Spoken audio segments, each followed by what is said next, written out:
గజం భూమి 13,500 రూపాయలతో 151 గజాల భూమి 20 లక్షలు మాత్రమే. సో అంటే ఇలా మీరు చెప్తే ప్రజల్లో, ఎందుకంటే ఇప్పటి వరకు చాలా మంది ఈ ప్రయత్నం చేయలేదంటారా? లోక్ సత్తా పార్టీ కానీ ఎన్నికల సంస్కరణ వాటి గురించి నాకెందుకండి. ఒక విషయం, ఇంకోటి వాళ్ళు సక్సెస్ అయితే నేను ఎందుకు వస్తాను? ఇప్పుడు నడుస్తున్నటువంటి అలా చేయటం మొదలుపెట్టి వాళ్ళు విజయ పదంలో ఉంటే నేను తప్పకుండా వాళ్ళకే మద్దతు ఇస్తాను, వాళ్ళతో ఉంటా. అలా నేను చెయ్యాలి. సరే, ఇప్పుడు నడుస్తున్నటువంటి పార్టీలపైన మీ అభిప్రాయం ఏంటి? ఇప్పుడు రాష్ట్ర విభజన అనేటువంటి అంశం దగ్గర నుంచి మనం ఊరికే మాట్లాడదాము. రాష్ట్రం ఏర్పడిన తర్వాత తెలంగాణ 10 ఏళ్లలో మంచి ప్రగతి సాధించింది అనేది, ఎన్నికల్లో ఓటమి అనేటువంటి అది ఓకే, గెలవడం ఓటమి అనేది ప్రజాస్వామ్యంలో సహజం. మీ అభిప్రాయం ఏంటి? తెలంగాణను పరిపాలించినటువంటి పార్టీలపైన మీ అభిప్రాయం ఏంటి? పార్టీలపైన ఒక పార్టీగా 10 ఏళ్ళు అదే ఇక్కడ పాలించినటువంటి పార్టీ పైన ఇప్పుడు మళ్ళీ గెలిచి కొత్త పార్టీ అధికారంలోకి వచ్చింది. చాలా గొప్పగా పరిపాలించారు వాళ్ళు. పరిపాలనకి సంబంధించి వాళ్ళకి ఏ అనుభవం లేకుండా ఒక జాతీయ పార్టీ అయితే చాలా అనుభవజ్ఞులు, పైనుంచి ఆదేశాలు, సూచనలు, సలహాలు ఉంటాయి. ఏమీ లేకుండా స్వతంత్రమైన వైఖరితో ఇక్కడ భాషకి, ఇక్కడ సంస్కృతికి ఒక ప్రత్యేకతను తీసుకొచ్చారు. అదే సమైక్యాంధ్రలో ఉన్నట్టయితే యాదగిరిగుట్ట అంత వైభవంగా, అంత అద్భుతంగా జరిగేది కాదు. చాలా దేవాలయాలకు ఆయన బాగా చేశాడు. భాషకి ప్రత్యేకమైనటువంటి అగ్రపీఠం వేసి నిలబెట్టగలిగాడు ఆయన. అలా ఆయన చేసినవి కూడా అద్భుతంగా ఉన్నాయండి, దాంట్లో ఇదేం లేదు. మరి ఎందుకు ఓడిపోయారు అంటే ఇప్పుడు దానికి నేను అనలిస్ట్, దానికి దానికి ఏమవుతుందంటే ప్రజల్లో ఎప్పుడు కూడానండి రామాయణాన్ని అందుకని ఆదర్శంగా తీసుకోవాలి. రామాయణాన్ని ఆదర్శంగా తీసుకోవాలి. మీరు అడిగారు కనుక చెప్తున్నాను, నాకేమీ ఇదేం లేదు. ఎంత సమర్థులైనా సరే ఆయన కుమారుడు, ఆయన కుమార్తె, ఆయన మేనల్లుడు ఆయనకి డ్రాబ్యాక్ అయ్యారు.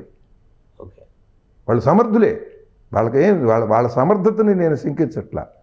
వాళ్ళు సమర్థులైనా అంటే మీ కుటుంబమేనా పరిపాలించేది అనేది బాగా ఆ రకమైనటువంటి ఆలోచన కొంతమందిలో వస్తే దాన్ని బాగా పెంచగలిగింది ప్రతిపక్షం, పెంచగలిగింది.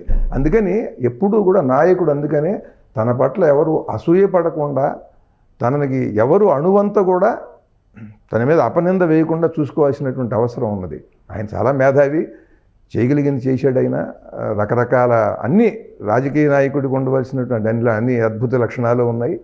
రాజనీతిజ్ఞుడు చేశాడు. కానీ మమ్మల్ని కలుసుకొనివ్వటం లేదు, ఇటువంటివి ఉంటాయి కదా, అహంకారి, ఇటువంటివి. ప్రజాస్వామ్యం లేకపోవడం అనేది అదేనా? ప్రజాస్వామ్యం అక్కడ ఉంటుందండి. ప్రజాస్వామ్యం ఏంటి చెప్పండి, నాకు అర్థం కాదు. అందరి ఆలోచనలు అందిపుచ్చుకుంటారా? ఒక మనిషితో కూర్చుని చర్చించి ఆయన చెప్పేది అర్థం చేసుకోగలరా అసలు ఎవరన్నా?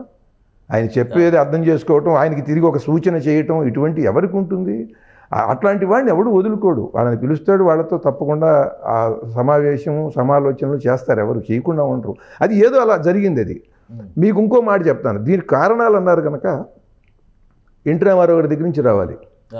అంటే మీరు పార్టీలు అన్నారు కనుక నాకున్న ఏ అవగాహన ఉందో మీకు తెలుస్తుంది, జనానికి తెలుస్తుంది. ఎన్టీ రామారావు గారు ఆంధ్రుల ఆత్మగౌరవం అని చెప్పి ఒక నినాదం ఇచ్చి అధికారంలోకి వచ్చారు.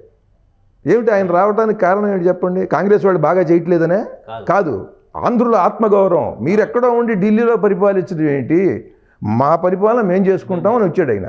వచ్చినప్పుడు ఆయనకున్నటువంటి ఒక మహానటుడుగా ఆయనకున్నటువంటి అద్భుతమైన సమ్మోహన శక్తి, ఈ మాట, ఇవన్నీ తోడై అందరూ ఆయనకి ఆమోదం ఇచ్చారు, అద్భుతంగా ఇచ్చారు. ఇచ్చిన తర్వాత ఆంధ్రుల ఆత్మగౌరవం ఎక్కడి దాకా వెళ్ళిందంటే ఆయన తెలుగు మహిళా మరుగుదొడ్లు అని రాయించాడు ఆయన. మరుగుదొడ్లు అంటే చాలదా? మహిళల మరుగుదొడ్లు అంటే చాలా, తెలుగు మహిళా మరుగుదొడ్లు చెప్పండి. దాని మీద బోల్డెన్ జోకులు అనే, తమిళ మహిళలు ఎవరన్నా వస్తే, చుట్టాలు ఎవరన్నా వస్తే వాళ్ళు వెళ్ళవరా అనేది కూడా ఉంటుందిగా.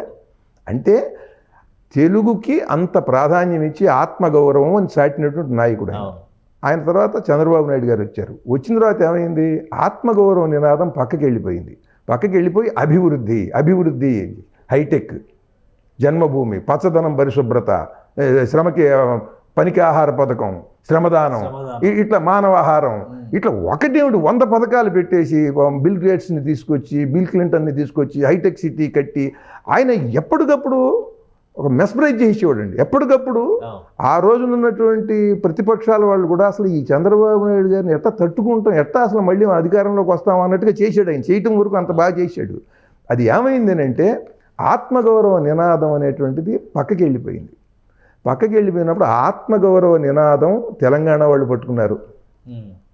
కేసీఆర్ గారు ఆయన పట్టుకుని ఆనాటి తెలంగాణ వాదాన్ని ఆయన మళ్ళీ వెలికి తీసుకొచ్చి బాగా దృఢంగా నిలబడి అనేక వ్యూహాలు, ఇక్కడ ఉన్న ప్రతి బలహీనతని ఆయన బలం చేసుకున్నాడు. మీకు తెలియంది కాదు. అట్లా ఆత్మగౌరవ నినాదంతో వాళ్ళు అధికారంలోకి వచ్చారు. రాష్ట్రం విభజింపబడింది. అంటే ఆత్మగౌరవ నినాదం వల్లే అధికారంలోకి అధికారంలోకి వచ్చాడు ఎన్టీ రామారావు గారు. ఆత్మగౌరవ నినాదం వల్లే కేసీఆర్ గారు వచ్చారు. ఇవాళ మోడీ గారు కూడా భారత్ నిర్భర్, భారత ఆత్మగౌరవం, ఆయన దేశభక్తిని శంకించేవాడు ఒక్కళ్ళేడు చూడండి. ఆయన మిగతా రాజకీయ విధానాలు, ఆర్థిక విధానాలు మీరు వ్యతిరేకించవచ్చు, ఆయన దేశభక్తిని ఒక్కడు కూడా వ్యతిరేకించేందుకు లేదు. ఎందుకంటే సరిహద్దుల్ని రక్షణ కట్టుదిట్టం చేయటం కానీ, మిగతా విదేశాలతో ఆయన వ్యవహరించిన విధానం కానీ, అంటే ఏంటి, మీ ఆత్మగౌరవాన్ని నిలబెట్టడం వల్ల గౌరవింపబడతారు. నాయకత్వం అంటే అది.